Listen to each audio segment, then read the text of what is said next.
We need to talk. Oh, it's starting to get into trouble. Here. Ow! Sorry. If you don't help me find Valerian, then this bullet's gonna find you. You're up first. No.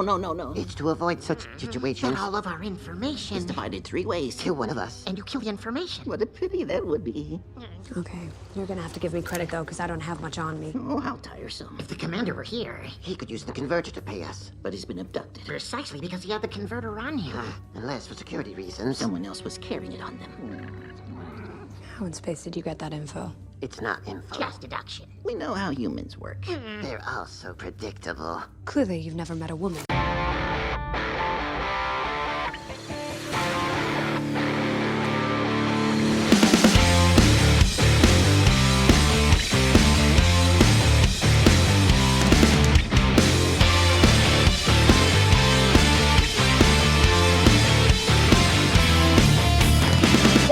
Set. This is Michael Faulkner, and it is showtime at the July 18th, 2017 edition of the Weekly Podioplex, brought to you on the Chronic Rift Network.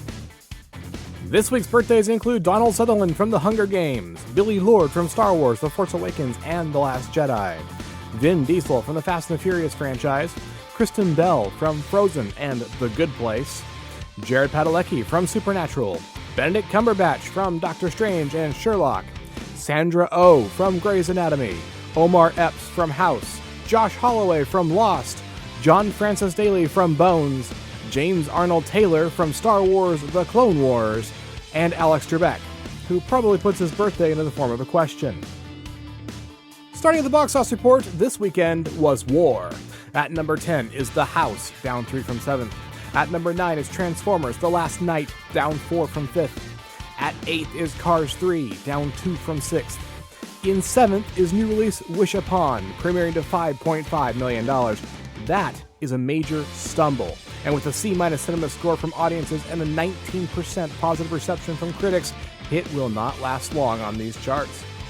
Finishing off the sweet spot on 5 is Wonder Woman, down 2 from 4th. The top 5 this week begin with The Big Sick, up 3 from 8 as it enters wide release. The film added $7.5 million to a total of $16 million. In 4th place is Baby Driver, down 1 from 3rd with $8.7 million, added to a total of $73.1 million. In 3rd place is Despicable Me 3, down 1 from 2nd with $19.4 million and a total of $188.4 million. In 2nd is last week's winner, Spider-Man Homecoming, adding $44.2 million to a total of $207.3 million. And this week's winner is War for the Planet of the Apes, premiering to $56.3 million. That's slightly better than the first film of the trilogy, Rise of the Planet of the Apes, but it's well below the second film, Dawn of the Planet of the Apes. Luckily, War's budget was $20 million lower than Dawn's, but it still has some ground to make up. Opening day audiences gave it an A- cinema score, and critics gave it a solid 95% positive rating. Let's close out the box office report with the look at winning years gone by. 5 years ago in 2012, The Dark Knight Rises took number 1 with $160.9 million. The Dark Knight Rises midnight premiere gross in IMAX broke Harry Potter and the Deathly Hallows Part 2's record for the highest midnight gross in IMAX. It also broke the Dark Knight's record for the highest weekend debut for a non-3D film. 10 years ago in 2007, I Now Pronounce You Chuck and Larry won the weekend with $34.2 million. Now, while there was nothing special about that performance, there was something interesting in 3rd place, where Hairspray's $27.5 million opening weekend broke Dreamgirls' record for the highest weekend debut for a musical film. 20 years ago in 1997, Men in Black was the winner for a 3rd and final week with $19 million. 30 years ago in 1987, RoboCop took the title with $8 million. And 40 years ago in 1977, The Island of Dr. Moreau won the box office crown with $3.6 million.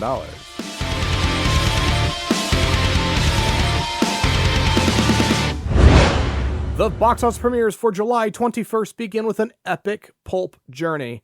This week's headliner is Valerian and the City of 1,000 Planets, a science fiction action adventure film starring Dane DeHaan, Cara Delevingne, and Clive Owen.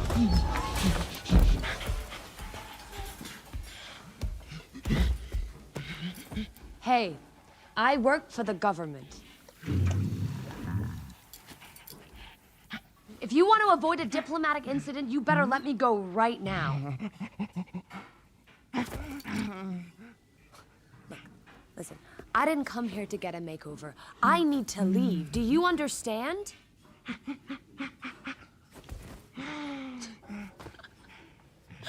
I can't believe it. I'm not here to try on a stupid dress. Call your chief or a translator so we can at least communicate. Do you understand what I am saying?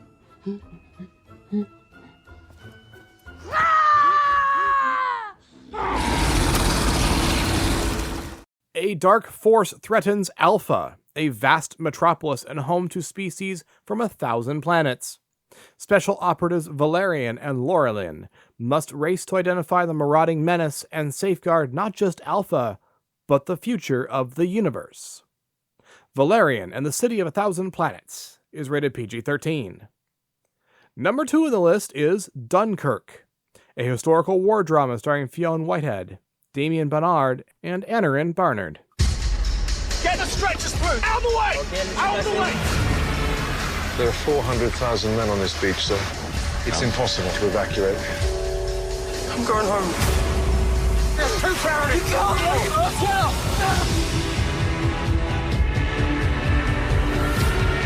Cut it out! What about the wounded?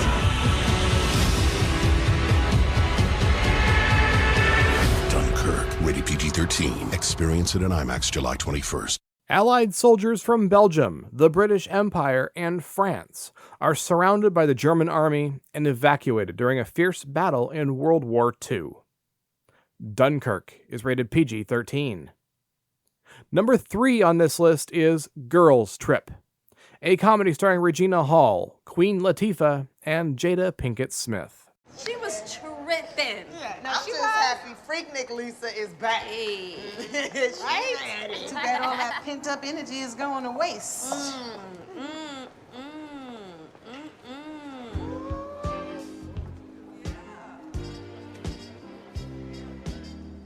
What was that, Sasha?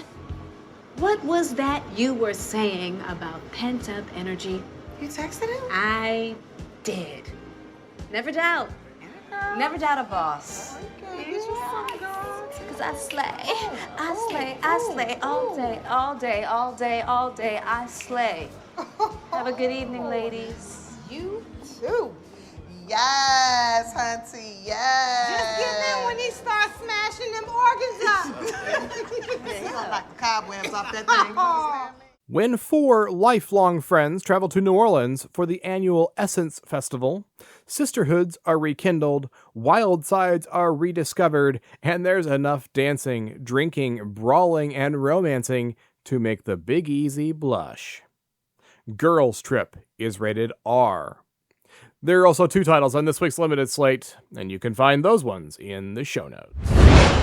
Next up is a look at the home entertainment slate for the week of July 18th, and I'll begin with new release on DVD and Blu-ray, and that list kicks off with Kong, Skull Island, a fantasy adventure film starring Tom Hiddleston, Samuel L. Jackson, and Brie Larson. In 1971, a team of explorers and soldiers travel to an uncharted island in the Pacific, unaware that they're crossing into the domain of monsters, including the mythic Kong. Kong Skull Island is rated PG-13. The other title on this part of the list is The Promise, a historical drama starring Oscar Isaac, Charlotte Le Bon, and Christian Bale. A love triangle develops between an Armenian medical student named Michael, an American journalist based in Paris named Christopher, and an Armenian-born woman raised in France named Anna during the final days of the Ottoman Empire in 1914. The Promise is rated PG-13. Swinging by new release on digital video, I have 2 titles to share. The first is The Circle, a drama thriller starring Emma Watson, Tom Hanks, and Karen Gillan. A woman lands a job at a powerful tech company called The Circle, where she becomes involved with a mysterious man. The Circle is rated PG-13. The other title is With Great Power, The Stan Lee Story, a biographical documentary from 2010, starring Avi Arad, Sean Astin, and Kenneth Branagh.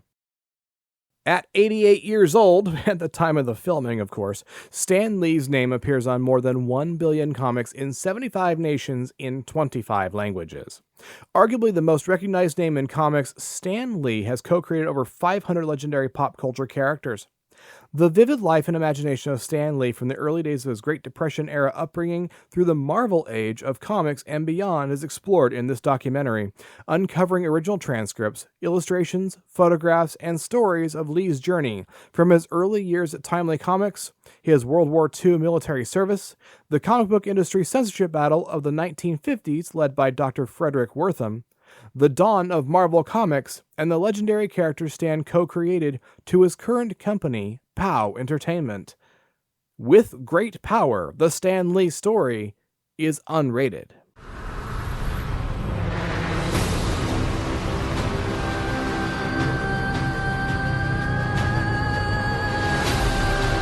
Moving right along to TV on DVD and Blu-ray, we start things there with The 100, Season 4 from 2017, starring Eliza Taylor, Paige Turco, and Marie Avramopoulos.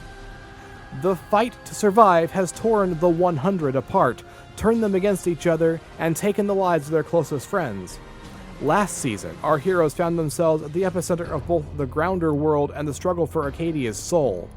Despite their best efforts, war appeared unavoidable until a new, even more dangerous threat, one that had been quietly rising all along, exploded to the surface. Allie, the AI that ended the world, offered relief from pain and eternal life in the City of Light. But as her ranks grew, it quickly became clear that she was building an army dedicated to controlling all sentient life on Earth. This was no longer a battle between warring factions, it was a fight for humanity itself. Now, a hard truth lands on the shoulders of those who remain. Will they go quietly into the night, or will they find hope and faith in each other as they face their darkest chapter yet?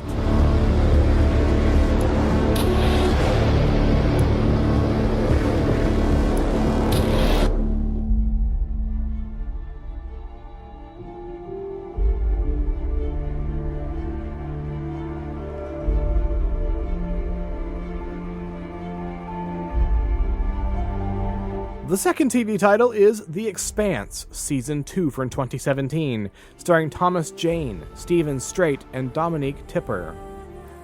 Hundreds of years in the future, humans have colonized the solar system. The United Nations controls Earth. Mars is an independent military power. The planets rely on the resources of the asteroid belt where air and water are more precious than gold. For decades, tensions have been rising between these three places. Earth, Mars, and the Belt are now on the brink of war, and all it will take is a single spark.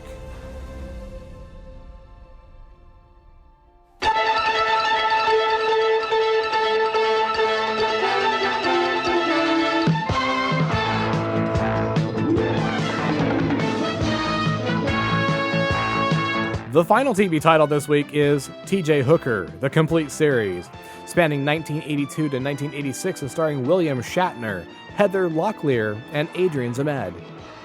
He's back on the streets, back in action, and cleaning up the town. The legendary William Shatner stars as the tough-as-nails officer of the law in T.J. Hooker, the complete series. Sergeant Thomas Jefferson Hooker is a veteran cop with the LCPD who has the smarts and the skills to take on the city's toughest criminals. Along with his young partners in blue, cocky Vince Romano and comely Stacy Sheridan, Hooker protects and serves with all the courage he can muster, and he's taking out the city's trash, one perp at a time.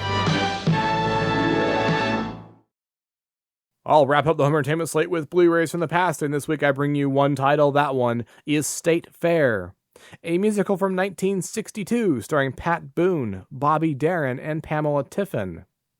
The Frake family attends the annual Iowa State Fair, and each member of the clan has their own reasons for doing so. State Fair is not rated. After this brief break for about a shameless podcast cross-promotion, the Weekly Podioplex will continue. How to continue a television series after a major actor has left the cast. Part 3. The Doctor Who Method. Give the character the ability to completely alter his appearance, and thus be played by any available actor. This also lets the character evolve into suitable form for any given audience. For more about British science fiction television, listen to the British Invaders podcast. www.britishinvaders.com.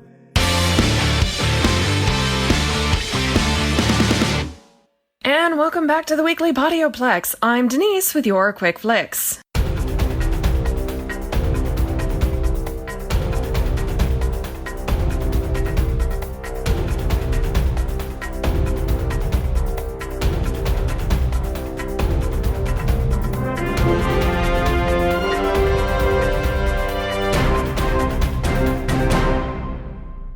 The Weekly Podioplex would like to extend our condolences to the families and fans of Mr. Walter Landau and George Romero.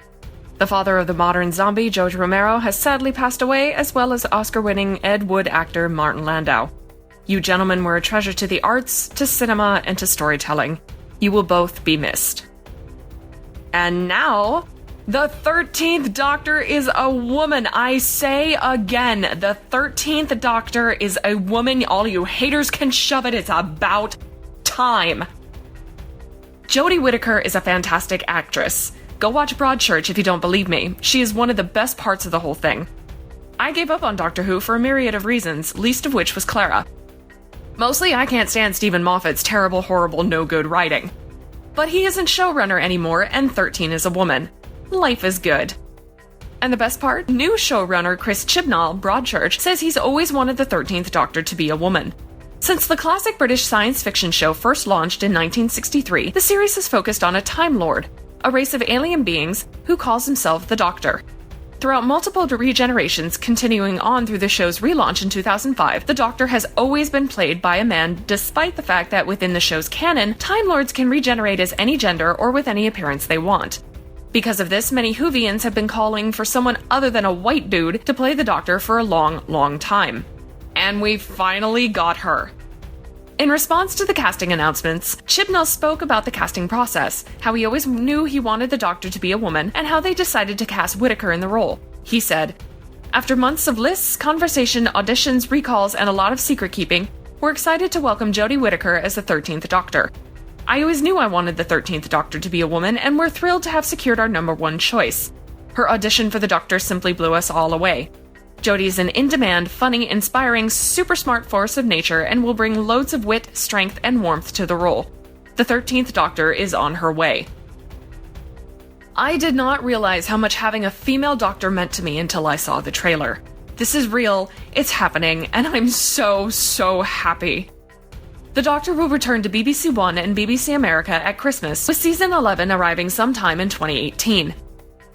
Keeping on with our girl power, Wonder Woman is holding better than any superhero movie in 15 years. Now, why do I feel like this should not come as a surprise to anyone?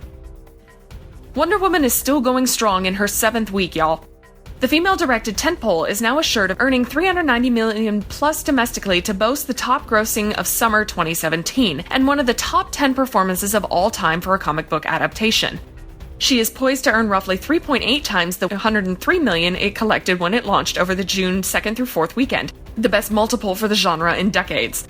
The movie is about to surpass the final Harry Potter film, which grossed $381 million after eclipsing American Sniper $350.1 million and Batman vs. Superman Dawn of Justice $330.4 million.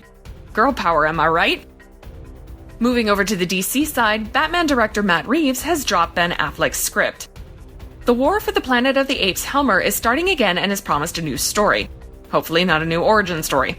Matt Reeves is revealing more of his plans for The Dark Knight. The filmmaker, who stepped in to replace star Ben Affleck behind the camera, recently revealed on MTV's Happy Sad Confused podcast that he scrapped the earlier script that Affleck, Chris Terrio, and DC's Jeff Johns had worked on. When asked if he would be working with Affleck's script, Reeves said, "No, it's a new story. It's just starting again. I'm excited about it. I think it's going to be really cool." Reeves has stated that Ben Affleck will remain under the cowl, however, and that he is planning a noir take on the character. Reeves did not say if he is planning to use Deathstroke in the script. Sorry, guys. And finally, the Joker is cured? The time has come, according to Sean Gordon Murphy, to cure the Joker of his insanity and make him the good guy of Gotham. Batman the White Knight promises to be one of the most refreshing takes on the Dark Knight in recent DC history. No one has ever disputed the Joker's intelligence, strategic ability, or his determination to lock himself into a life-or-death struggle with Batman. And now, thanks to a limited series coming from writer-artist Sean Gordon Murphy, fans will see this scary potential in all of its glory as the Joker seeks to defeat Batman through politics, law, and the will of Gotham's people. No, this won't be canon, but hell, I'm game. For longtime fans, White Knight means a chance to see scenes one dared not hope for, and for modern, socially conscious readers, it's Murphy's attempt to show the motivations behind the two iconic characters aren't as black and white as people like to pretend they are. Murphy explained to Wired that even a crazed Joker could argue that Batman is making things worse by tormenting the lowest of Gotham. Give Joker his sanity back and his use of mastery of rhetoric, and the man is a manipulator of the Don Draper caliber. Murphy said, "My main goal was to undo the comic tropes while changing Gotham from a comic book city into a real city. A city dealing with everything from Black Lives Matter to the growing wage gap. Rather than write a comic about the wage gap, I gave the ideas to the Joker, who leads a kind of media war against Gotham's elite by winning people over with his potent observations and rhetoric." He continued, "We know Joker's a genius, we know he's relentless, and we know he can play the crowd. So why not make him a politician? Why not strip away the psychosis, the thing that's holding him back, and let him challenge Batman unimpeded? And to make it even scarier, what if he did it legally without breaking any rules, so that Batman couldn't stop him?" Seeing Gotham for the first time with clear eyes, his psychosis now cured, he starts to understand the absurdity of vigilantism and how Batman's actions are only contributing to Gotham's endless crime cycle. Joker sets out to beat Batman by becoming the White Knight that Gotham really needs. Yes. Colorist Matt Hollingsworth will be helping to complete the series. 5 issues have already been written and illustrated by Murphy himself, with the artists restricting themselves to just 1 or 2 colors per page. Yes. All of the yes. I will get this thing. And that's it for this week's Quick Flicks. I'll see you guys next time on the Weekly Podioplex. Thank you, Denise. And here we are once again, at the end of a new edition of the Weekly Podioplex. If you want to discuss anything you heard on this week's edition, we would love to hear from you. Good, bad, any feedback you've got, please send it our way. You can surf on over to the Chronic Rift homepage at chronicrift.com and leave an audio message right there on the website using your microphone. You can also write an email or send an MP3 to weeklypodioplex@gmail.com. If 140 characters or less is more your thing, you can still tweet us on Twitter. The Chronic Rift is chronic_rift. The Weekly Podioplex is Weekly Podioplex. Denise is Riley James Keith. And I am Womprat99, like the creature Luke with Bullseye in his T16 in Beggar's Canyon. You can give the Chronic Rift a thumbs up on Stitcher Radio, leave us a review on iTunes, and you can find the Weekly Podioplex and the Chronic Rift on Facebook. The usual disclaimer applies, of course. If you leave us feedback, you may hear your words on a future edition of the Weekly Podioplex. Take a moment, stop on by, and see what other shows the Chronic Rift Network has to offer. We have Cyborgs, a Bionic podcast, the Batcave podcast, the OSI Files podcast, the G2V podcast, Generations Geek, Present the Transcription feature, the Dan and Travis Show, the Sci-Fi Diner podcast, Doctor Who and Mr. Drew, the Home Game Show version podcast, and so much more. We even offer you a chance to use a Roku player like a time machine. You can find us there on the Chronic Rift's Roku channel, where you can get episodes of the Chronic Rift's adventures in the 1990s when it was a public access television show on the New York City airwaves. Check us out and find the culture in pop culture. If you're interested in more of my adventures, take a quick trip to my blog, Creative Criticality, where I'm watching every episode of Doctor Who for the first time from the very beginning of the franchise and reviewing those stories in the Timestamps Project. Right now, the blog is in the middle of the 19th season, the first season with the 5th Doctor. This week is Black Orchid. And next week, well, there are some current events that should probably be talked about on a Doctor Who-based blog series. Those reviews can be found at creativecriticality.wordpress.com, and you can also find Creative Criticality on Facebook. Denise can also be found on the internet at Accessories Not Included, where she talks about her writing, reviews books, and offers her services as a cover designer. Check her out at accessoriesnotincluded.com. If you decide to pick up any of this week's new releases, why not do it through our Amazon store? You get the newest entertainment at Amazon's low prices and high-quality service, and each purchase you make at that store supports the Chronic Rift Network. Your support keeps us on the air, and we appreciate your consideration. Look for the links to our best bets at the network store in our show notes, or click the Amazon box on the website. The Weekly Podioplex is a Lucky Shot production and is produced by John S. Drew. On behalf of Denise and John, this is Michael Faulkner. Thanks for listening. Until next time, there are adventures and drama, comedy and action, worlds to explore in the depths of film. Get some popcorn, find your favorite seat, and I'll see you at the theater.